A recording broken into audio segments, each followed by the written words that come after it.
ఆంధ్రప్రదేశ్ ప్రజలు జగన్మోహన్ రెడ్డిని ఘోరంగా ఓడించారు. ఇది ఒక ఎన్నికల ఫలితం మాత్రమే కాదు. ప్రజలు పంపిన ఒక మెసేజ్ కూడా. ఆ మెసేజ్ ఏమిటి? ప్రజలు జగన్‌ను పూర్తిగా తిరస్కరించారా? లేక ఆయన సంక్షేమ విధానాలను తిరస్కరించారా? లేక ఆయన పాలనా విధానంలో మార్పులు కావాలని కోరారా?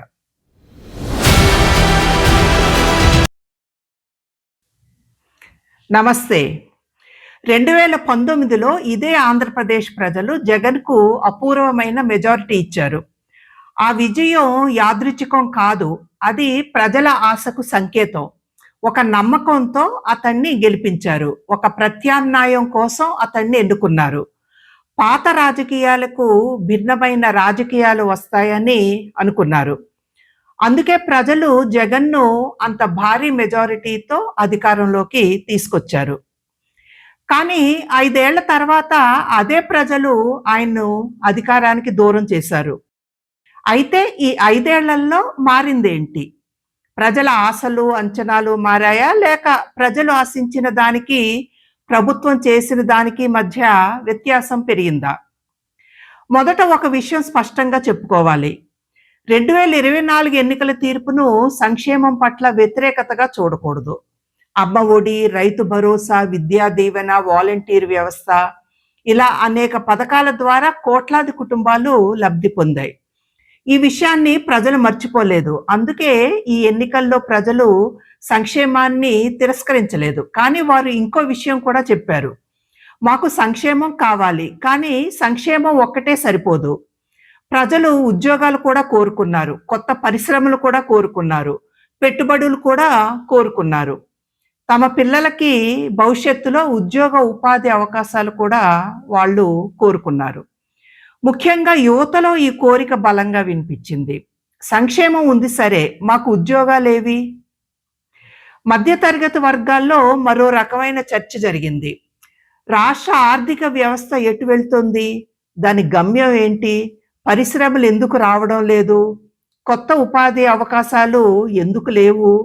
ఇలాంటి అనేక ప్రశ్నలు వినిపించాయి. ప్రభుత్వం ఎన్ని పనులు చేస్తున్నా వాటి వల్ల తమకు లాభం జరిగితే తప్ప ప్రజలు నమ్మరు. ఇక్కడ మరో విషయం కూడా ఉంది. అధికారంలో ఉన్నప్పుడు రాజకీయ నాయకులు పెద్ద పెద్ద ప్రాజెక్టుల గురించి మాట్లాడతారు. కానీ ప్రజలు మాత్రం తమ నిత్య జీవితానికి అవసరమయ్యే పనులు మాత్రమే చూస్తారు. రోడ్లు బాగున్నాయా? డ్రైనేజీ వ్యవస్థ పనిచేస్తోందా? మంచినీళ్ళు వస్తున్నాయా? అలాగే స్థానిక సమస్యలు, మౌలిక సదుపాయాలు. చాలా చోట్ల ఈ అంశాల పట్ల ప్రజలు అసంతృప్తి వ్యక్తం చేశారు. ఇవి చిన్న విషయాల్లా కనిపించొచ్చు కానీ ఎన్నికల్లో ఇవే పెద్ద విషయాలవుతాయి. అలాగే అమరావతి విషయం. ఇక్కడ ఎవరి తప్పు, ఎవరిది ఒప్పు అనే విషయాలు పక్కన పెడితే చాలామంది ప్రజల్లో రాజధాని పట్ల ఒక అయోమయం కనిపించింది. రాజధాని అంశం తేలేదెప్పుడు? దానివల్ల రాష్ట్రం బాగుపడేదెప్పుడు? ఈ విషయంలో వారికి స్పష్టత ఇచ్చేవాళ్ళు కరువయ్యారు. ప్రజలు ప్రతి నిర్ణయాన్ని అంగీకరించకపోవచ్చు కానీ వారు ప్రభుత్వం తీసుకునే ప్రతి నిర్ణయంలోనూ స్పష్టత కోరుకుంటారు. అమరావతి విషయంలో ప్రజలు ఒక స్పష్టమైన నిర్ణయాన్ని మాత్రమే కోరుకోలేదు. రాజధాని విషయానికి ఒక ముగింపు పలకాలని కూడా వాళ్ళు కోరుకున్నారు. ఇంకో ముఖ్యమైన విషయం, ప్రజలు ముఖ్యమంత్రిని ప్రతిరోజు చూడకపోవచ్చు కానీ వారు తమ స్థానిక ఎమ్మెల్యేను, మిగతా స్థానిక ప్రజాప్రతినిధులను చూస్తూ ఉంటారు. వారికే తమ సమస్యలు చెప్పుకుంటారు. చాలా నియోజకవర్గాల్లో స్థానిక నాయకత్వం మీద అసంతృప్తి బాగా పెరిగింది. ఆ అసంతృప్తి కాస్త చివరికి జగన్ ఖాతాలో పడింది. ఎందుకంటే ప్రజలు ప్రభుత్వాన్ని కేవలం ముఖ్యమంత్రి ద్వారా మాత్రమే కాదు, స్థానిక నాయకత్వం పనితీరు ద్వారా కూడా అంచనా వేస్తారు. ఎన్నికలకు ముందు అభ్యర్థుల మార్పులు కూడా కొన్ని ప్రాంతాల్లో ప్రభావం చూపాయి. అది కొన్ని చోట్ల పనిచేసింది కానీ ఎక్కువ చోట్ల స్థానిక రాజకీయ సమీకరణాలను దెబ్బతీసింది. ఇక్కడ ఒక అనుమానం వస్తుంది.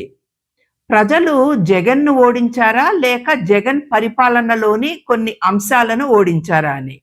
ఎందుకంటే, జగన్ రాజకీయ శైలిలో ఒక ప్రత్యేకత ఉంది. అది ఆయన బలం, బలహీనత కూడా. నిర్ణయాధికారం మొత్తం తన చేతిలోనే ఉంచుకోవడం, పార్టీ నిర్మాణం కూడా ఆయన చుట్టూనే జరగడం, వేగంగా నిర్ణయాలు తీసుకోవడం కూడా ఆయన ప్రత్యేకత.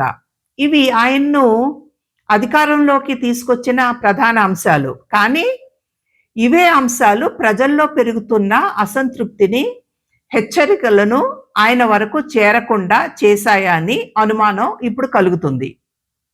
అందుకే అన్నాను, జగన్‌ను అధికారంలోకి తీసుకొచ్చిన పరిపాలనా మోడల్ ఆయన్ను అధికారానికి దూరం చేసిందా అని. అయితే జగన్ ఓటమికి ఇవే కారణాలా అంటే కాదనే చెప్పాలి. టీడీపీ, జనసేన, బీజేపీ కలిసి కూటమిగా ఏర్పడడం కూడా ఒక ముఖ్యమైన కారణం. వారు కలిసి పోటీ చేయడం ప్రతిపక్షం ఓట్లు చీలకుండా చేశాయి.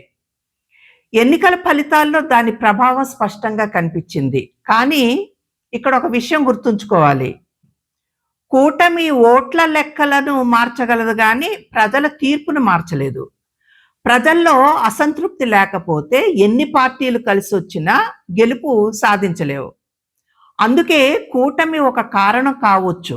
పూర్తిగా కూటమి వల్లే జగన్ ఓడిపోలేదు. అంటే 2024లో ప్రజలు జగన్‌ను పూర్తిగా తిరస్కరించలేదు.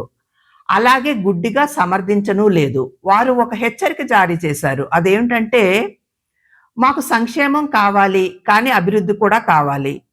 మాకు సంక్షేమం కావాలి, కానీ ఉద్యోగాలు కూడా కావాలి. మాకు మంచి నాయకుడు కావాలి, కానీ అతడు ప్రజలు చెప్పే మాటలు కూడా వినాలి. అయితే మరి రాజకీయంగా జగన్ పని అయిపోయినట్టేనా?